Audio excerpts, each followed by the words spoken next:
Welcome to Stuff You Missed in History Class, a production of iHeartRadio.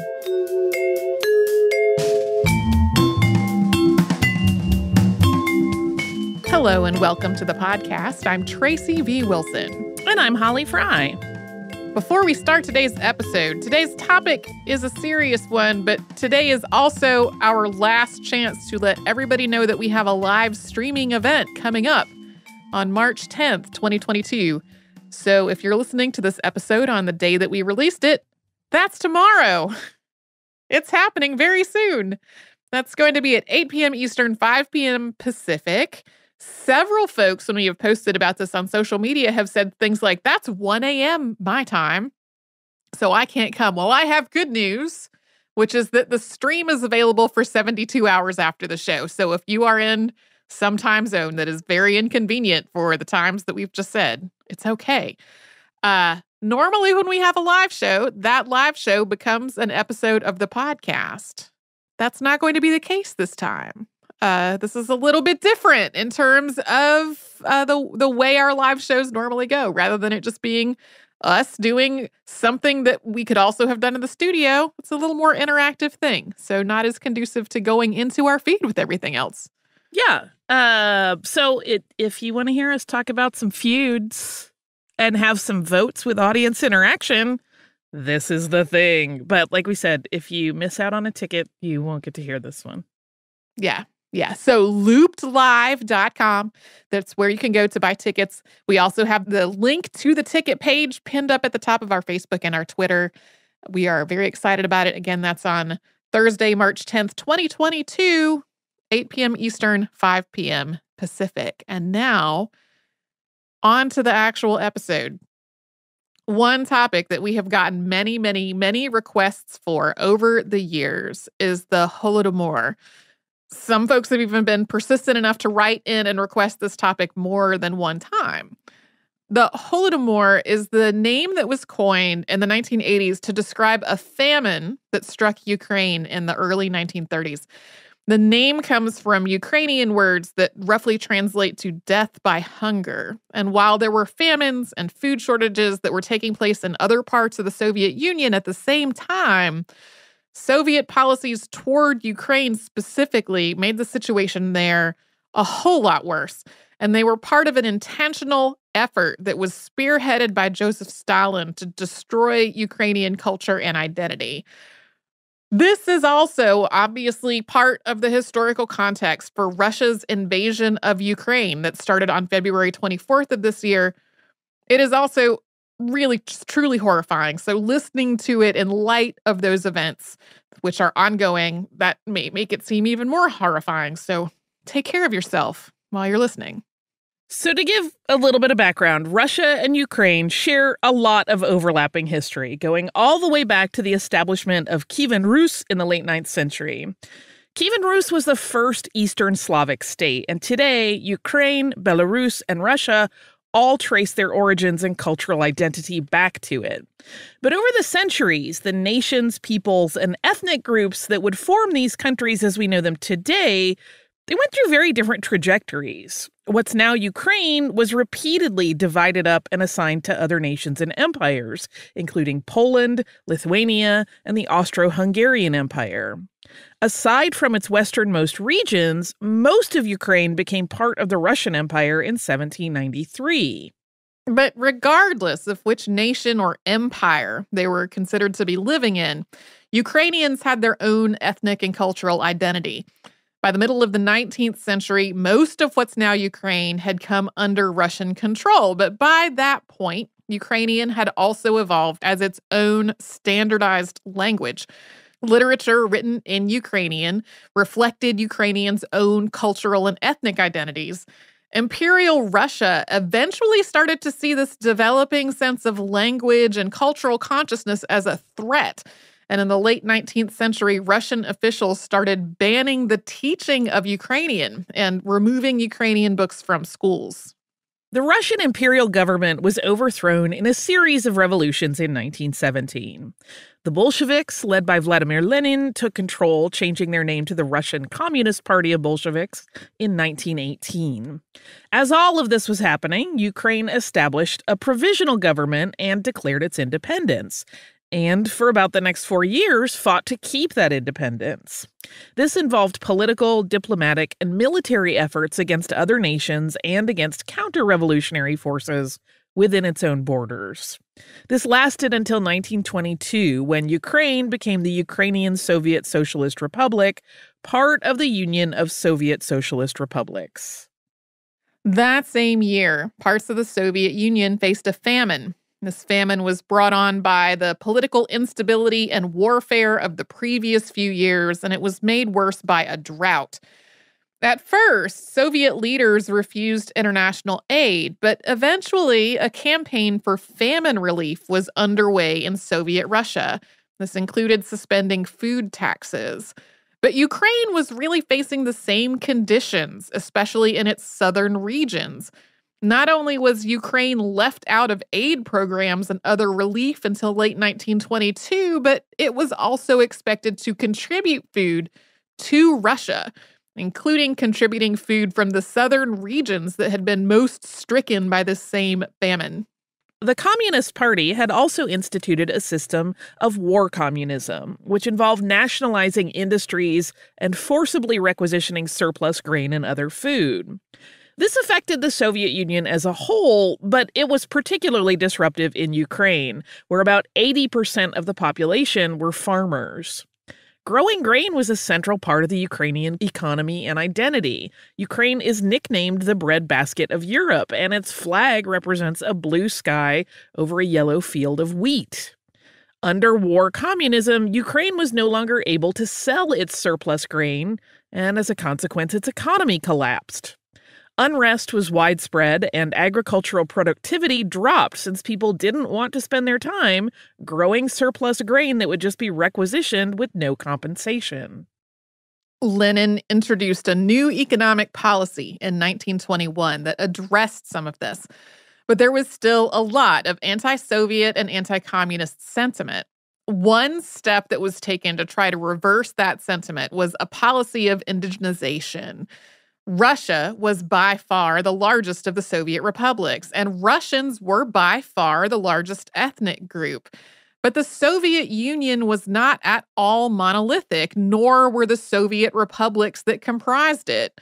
This indigenization policy encouraged people of different national identities and ethnic groups to really pursue and develop their own cultures while still being part of the Soviet Union. In Ukraine, this led to a huge cultural flourishing involving literature, art, music, and language. Newly opened schools taught courses in Ukrainian, with Russian treated more like an elective class. The Ukrainian Autocephalous Orthodox Church became independent from the Russian Orthodox Church, and its membership and clergy both grew rapidly. The idea had been that encouraging this kind of diversity and national identity would appease various ethnic groups, and it would increase their support for the Soviet regime. But Lenin's successor, Joseph Stalin, found Ukraine's cultural rebirth and its shift away from Russian culture and ideals to be threatening. In 1929, he started arresting thousands of Ukrainian scientists, poets, intellectuals, and artists, claiming that they were part of a secret organization that was plotting against Russia. The Russian Orthodox Church had been opposed to the Ukrainian Church's independence from the start. It formally denounced the Ukrainian Autocephalous Orthodox Church as well, and Soviet authorities started cracking down on it in 1926. This involved destroying churches and their icons, smashing church bells, arresting religious leaders, and martyring bishops. In the face of all of this, the Ukrainian Orthodox Church abolished itself in 1930, although a smaller group of churches held on until 1936. The Ukrainian Autocephalous Orthodox Church didn't start reestablishing itself in Ukraine until the 1980s. Another big factor leading into the Holodomor was Stalin's first 5-year plan, which was announced in 1928. This was a plan to modernize and industrialize all of the Soviet Union. In terms of agriculture, this would involve collectivizing the farms. Small farms would become part of bigger collectives that were under state control, and they would sell their crops at prices that were set by the state. The idea was that this would make farms more efficient, and that efficiency would allow the Soviet Union to feed a larger population as it industrialized, and to export more crops to bring in more revenue to then buy the equipment and material that was needed for that industrialization. Of course, farmers resisted this idea, and there were thousands of uprisings against collectivization all across the agricultural areas of the Soviet Union. Many of the poorest farmers had received the land they were working in a redistribution after the Russian Revolution, and now they were being told to give it up. In general, people did not want to go from controlling their own livelihoods to essentially being employees of state-run farms. The prices set by the state were often lower than what people had been able to sell their surplus for before. So overall, the farms were very slow to collectivize, leading the Communist Party to start a huge push between January and March of 1930. And this included taxing independent farms so heavily that the farmers wound up in debt, and that forced them to join the collective or go bankrupt. Soviet leadership also targeted one particular class of farmers. That was a group known as kulaks, which was a term that had taken on some derisive connotations. Sometimes these people are described as wealthy farmers, but to be clear, they were not what most people would think of as wealthy today. The Soviet government defined kulak farms as ones that brought in an annual income of 300 rubles per person or 1,500 rubles per family, and hired farm workers or owned farm machines. Being able to rent out some of the farm property or having another income besides farming also would fit the definition of kulak. But for comparison, the average industrial worker only made about 300 rubles per year. Authorities didn't really stick strictly to this definition, and a lot of people that were treated as kulaks had even less than that. The Soviet government believed that if there was going to be an organized uprising against collectivization, it was probably going to start with these slightly more affluent peasants. So it branded them as class enemies, claiming that they were exploiting hired workers and taking advantage of their communities. Authorities pursued a policy of liquidating the kulak class, or dekulakization. They arrested about 50,000 people, some of whom were deported or executed. Authorities also confiscated their property and their farm equipment. This was catastrophic. In addition to the loss of labor and production from these farms, many of these people, described as kulaks, were the most skilled and experienced farmers in the areas where they lived. In a lot of towns and villages, they were also community leaders. They were the people who really helped to hold the community together. So this community resource for knowledge and support just disappeared. Between the forced collectivization and the dekulakization campaign, more than 280,000 peasant households simply vanished from Ukraine between 1930 and 1931. And all of this set the stage for a famine. And we're going to get into that after we pause for a sponsor break.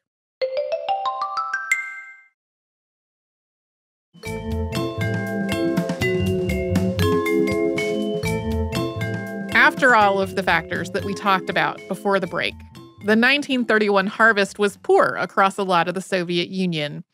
The collectivization and dekulakization process had been really disruptive, and then bad weather made it worse. The collective farms also had not been run particularly efficiently, even though the whole point was to be more efficient.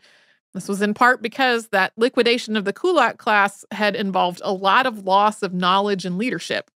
Soviet leadership also set quotas for how much grain each community was expected to contribute to the collective. And in many cases, those quotas were just unattainably high. To even come close to meeting them, farming families had to turn over grain that they would normally keep for their own food supply.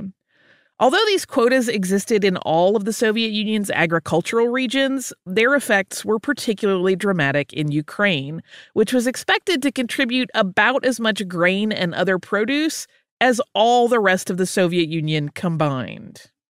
In December of 1931, Joseph Stalin's government started placing more and more pressure onto these communities to meet their quotas.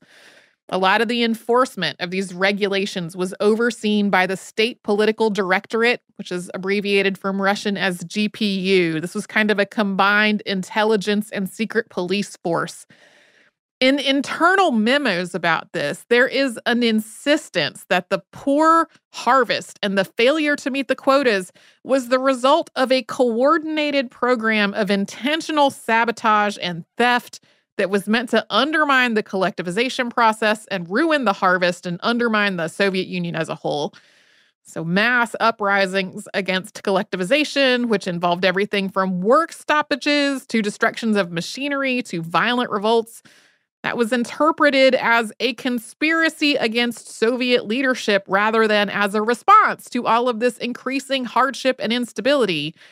This is a really destructive cycle in which people were arrested, deported to Siberia or sent to a gulag, and then that would spark further uprisings among the people who had known those folks. Uprisings and unrest continued through the 1932 planting and growing season, with farmers struggling to both meet their quotas and just retain enough food to live on. In most cases, it was flatly impossible to do both, or in some cases, to do either. By June of 1932, Ukrainian leaders were writing to Stalin and other Soviet leaders for aid. In August, Stalin wrote to his advisor, Lazar Kaganovich, saying that if they did not improve the situation in Ukraine, they might lose it. Grain quotas were lowered 3 times in 1932, but really not enough to address this situation. And the quota reductions were also more about trying to keep the system of agriculture running, not about a humanitarian impulse toward the people who were doing that. Even with those reductions, Ukraine was still expected to contribute about 40% of its grain to the state. Punishments for failing to meet the reduced quotas also became a lot harsher. And the other policies that were contributing to the famine, like this continuing push for collectivization and the ongoing liquidation of the kulak class, none of that changed.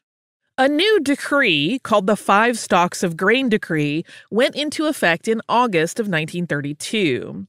Under this law, theft of state property was punishable by 10 years in prison or death. And this meant that people who stole food because they were starving could be executed for it, no matter how little food they stole. This applied to everyone, even children. It also applied to people who went through fields that had already been harvested to glean anything that was left to save themselves from starvation. More than 50,000 people were charged with violating this decree, and more than 2,000 of them were executed. Although the 5 Stocks of Grain Decree applied all across the Soviet Union, the vast majority of people who were arrested were from Ukraine because of the truly dire situation there. In the fall of 1932, Soviet leadership started blacklisting towns and villages that failed to meet their grain quotas. Blacklisted towns were banned from receiving food and from buying basic necessities like salt or kerosene. More than a third of the towns in Ukraine were blacklisted. So to sum all this up, Joseph Stalin's policies had created the conditions that sparked the famine, then made the famine worse, and punished its victims for being the victims of famine. At this point, many farmers started trying to leave Ukraine, either to buy food from one of its neighbors or just to relocate entirely in the hope of finding a better life. And of course, Soviet leadership did not want this to happen because Ukraine was the Soviet Union's largest food producer. But instead of taking steps to address the escalating famine in Ukraine, which again was being worsened by unreachable food quotas, Soviet leadership worked to stop Ukrainian farmers from leaving. In October, about 100,000 Communist Party representatives and military personnel were dispatched to Ukraine, as well as to the Northern Caucasus and the Volga Basin, to conduct house-to-house searches to make up for the shortfall in the quotas. During these searches, they confiscated any grain or flour or other food that they found. People started selling whatever they had: wedding rings, household goods, furniture, their tools, just to try to buy back some of their own produce to eat. Calls for aid to Ukraine became increasingly desperate. But in 1932, more than 4 million tons of grain were taken from Ukraine, enough to feed more than 12 million people for a year. Moscow exported more than 1 million tons of grain to other countries and held enough grain in reserves to feed at least 10 million people. Yet, all over the Soviet Union, people were starving, especially in Ukraine. In December of 1932, still tied to the idea that a huge conspiracy was intentionally undermining agriculture in Ukraine, Soviet authorities started a series of mass arrests of people who were accused of being involved in secret paramilitary organizations. These organizations did exist. They included the Ukrainian Military Organization, or UVO, and the Organization of Ukrainian Nationalists, or OUN. But this alleged involvement was really being used as a justification for mass arrests without actually offering any proof that the arrested person had any ties whatsoever to these organizations. In January of 1933, Pavel Postyshev arrived in Ukraine as Stalin's personal representative and implemented a series of massive purges, removing Ukrainians from positions of leadership and replacing them with Russians. On New Year's Day of 1933, an amnesty was announced for anyone who turned in stolen or hidden grain. The implication was that anyone who didn't turn in any grain was clearly hiding something. The house-to-house searches that had started in October intensified, with anything that could be eaten being confiscated, including seed crops meant to be planted the next season, and people's pets. In late January of 1933, Joseph Stalin and Lazar Molotov ordered the Ukrainian borders to be sealed. Efforts had already been underway to keep Ukrainian farmers from leaving, but this measure also kept people from entering Ukraine. So people couldn't leave to buy food. This also kept word of the famine from spreading, and it kept any kind of relief from being brought into Ukraine. An internal passport system was implemented for travel within Ukraine as well, but farmers were not allowed to have them. So in addition to being unable to leave Ukraine to find work or food, they also couldn't try to move to a city or a different rural area where things might not be so dire. Even though other parts of the Soviet Union were also experiencing a famine, Ukraine was the only Soviet republic where these measures were in place. In late January of 1933, the Politburo, which was the Communist Party's supreme policymaking body, resolved that the Ukrainian Communist Party had failed to carry out its duties. Pavel Postyshev was named the new head of the party. He implemented another wave of purges of Ukrainian intellectuals, cultural figures, and party leaders, again replacing the people who were removed from their positions with Russians. Many of those who had been arrested and imprisoned in earlier years were executed. Ukrainian communist leader Mykola Skripnik took his own life in July 1933 rather than go through a show trial connected to all these purges. A month earlier, Ukrainian poet and writer Mykola Kolovy took his own life in protest, feeling that that was the only action left open to him. The deadliest months of the Holodomor were in early 1933. During this time, it is estimated that 1,000 people were starving to death in Ukraine every single hour. People died of starvation while waiting in line for bread, with those lines often being thousands of people long.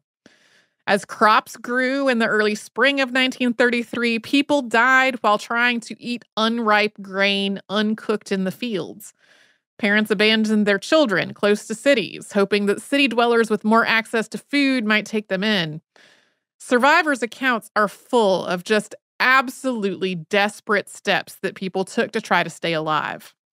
Eventually, so many people were dying that wagons were sent house to house to collect the dead. The wagons were drawn by horses, which had to be fed at night and in secret, Otherwise, starving people would understandably mob the stables trying to get the horses food. Many, many farm animals died of starvation during this period as well because there was no grain to feed them with. And there was also a wave of just appalling and brutal crimes, including cannibalism, committed by people who had reached a point of having to do just anything possible to find something to eat. Throughout the late 1920s and early 1930s, the focus of the mass arrests and purges had mainly been men. That meant that often women were the people trying to hold their families and their communities together as the Holodomor peaked. Survivors of the famine have described women trying to find and store whatever food they could, and trying to turn things that would be considered to be inedible, like leather and horse hides and dried leaves and twigs, into food. Women also formed mutual aid organizations and banded together to try to guard communities' food stores or to fight back against food confiscations and arrests. The Soviet government took steps to try to cover up the famine. Russian propaganda films depicted Ukraine as a happy and bountiful place as professional journalists and ordinary citizens risked their lives trying to document what was happening. Foreign journalists and dignitaries were allowed into the Soviet Union, but they were given very tightly controlled tours that made it look like everything was under control. A small number of journalists did manage to publish articles on what was really going on. One was Welsh journalist Gareth Jones, who published multiple articles on the famine in 1932 and 1933. The Soviet Union published extensive rebuttals to this reporting, insisting that everything was fine and that reports of a famine were simply anti-Soviet propaganda.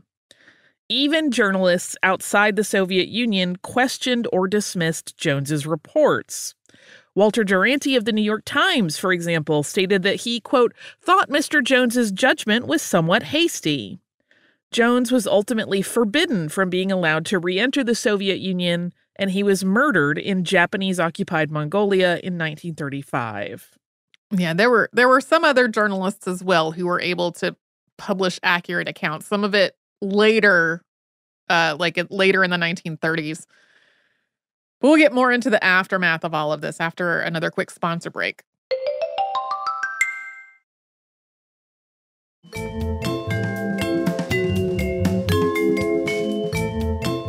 The Holodomor came to an end as crops were harvested in 1933, and more people were allowed to keep enough of that harvest to feed themselves.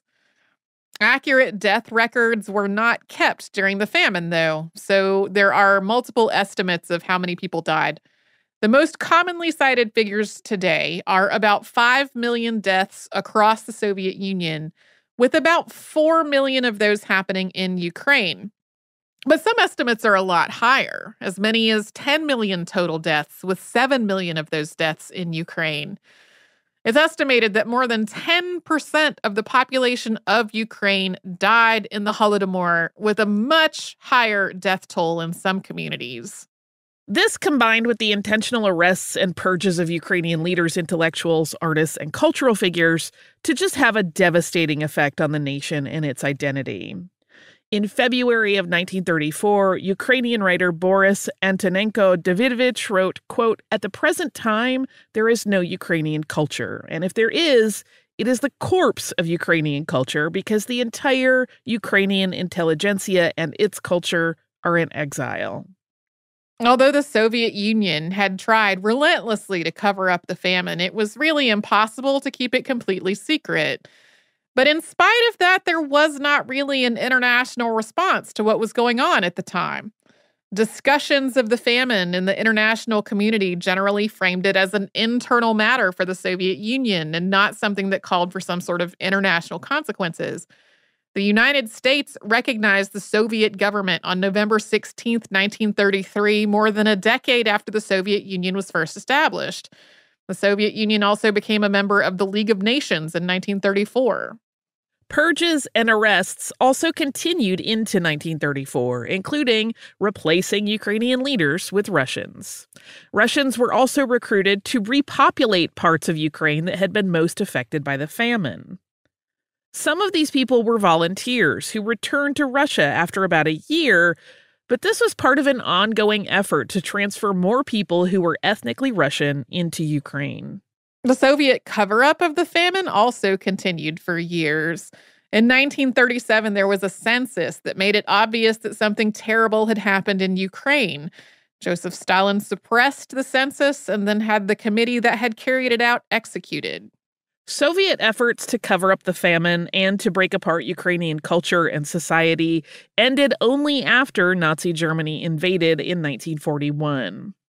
At first, many people in Ukraine saw this as a liberation, both because of the horrors they had endured at the hands of the predominantly Russian Soviet leadership during the famine, and the ongoing oppression and dismantling of Ukrainian culture. Some people also thought that because Germany and the USSR were enemies, Germany would be on the side of Ukrainian independence. Germany used these perceptions to its own ends, including using inspections of mass graves from the famine to deflect from its own crimes. But, of course, the Nazi invasion brought its own horrific incidents to Ukraine. Nazi policies were the same in Ukraine as they were in any other territory that the Nazis occupied. This included the massacre at Babi Yar that began on September 29th, 1941.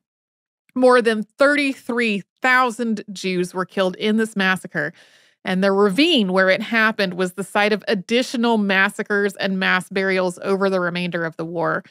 Somewhere between 100,000 and 150,000 Jews, prisoners of war, and Ukrainian nationalists were killed and buried in mass graves there before the war ended. After World War II, the Soviet Union continued to refuse to acknowledge or discuss the famine of 1932 and 1933. Survivors in Ukraine, of course, knew about it, as did Ukrainians living elsewhere. But the Kremlin denied that it had happened for more than 50 years. Soviet research into the famine, starting in the 1950s and 60s, was meant to try to disprove that it had ever happened, and to provide evidence that it had really all been propaganda cooked up by Ukrainian nationalists and bourgeois expatriates. The famine wasn't totally unknown outside the USSR and Ukrainian immigrant communities, though. For example, in 1953, past podcast subject Raphael Lemkin, who coined the term genocide, gave a speech at a New York commemoration of the famine. He also published this speech as an article titled Soviet Genocide in Ukraine. In this, he walked through why he believed Russia's destruction of Ukraine was genocide, incorporating a four-pronged plan that included the destruction of the Ukrainian intelligentsia, the destruction of the Ukrainian Orthodox Church, the starvation of Ukrainian farmers, and the replacement of Ukrainian population with non-Ukrainians from Russia and elsewhere in the Soviet Union. More accurate scholarly and popular articles about the Holodomor began to be published in the early 1980s, right around the 50th anniversary of the famine. Public statements on the subject increased after the 1986 Chernobyl disaster, including people pointing out earlier Soviet efforts to cover up a disaster. The Soviet Union's first official acknowledgement of the famine came in 1987. The Ukrainian Communist Party also formally acknowledged it on December 25th, 1987, which was the anniversary of the founding of the Ukrainian Soviet Republic. More information became available about the Holodomor after the collapse of the Soviet Union in 1991, at which point Ukraine again became an independent nation. Much of the ongoing historical analysis of the Holodomor has taken place in Ukrainian immigrant communities in North America. Harvard University is home to the Harvard Ukrainian Research Institute, which was founded in 1973 with support from Ukrainian Americans. Alberta, Canada is home to the Holodomor Research and Education Consortium, which was established in 2013. On November 28, 2006, the Ukrainian parliament passed an act defining the Holodomor as an act of genocide. And since then, at least 15 other nations have also formally done the same. Holodomor Remembrance Day is observed in Ukraine and around the world on the fourth Saturday of November. And that is the Holodomor. In lieu of listener mail today, we're going to take one last chance to say live streaming event coming up just a couple of days from this podcast coming out. That is March 10th, 2022. Everything you need to know about it is at loopedlive.com. It feels a little weird to end this podcast with that announcement in this particular episode, but we have no other episodes coming out before the live stream is happening. Yeah, sometimes that is just how the calendar works out. Yeah. So we hope to see folks there. If you would like to write to us about this or any other podcast, we're at historypodcast@iheartradio.com. We are all over social media at Missed in History. That's where you'll find our Facebook, Twitter, Pinterest, and Instagram. We have our live stream link pinned up at the top of our Facebook and our Twitter. And you can subscribe to our show on the iHeartRadio app and anywhere else you get your podcasts.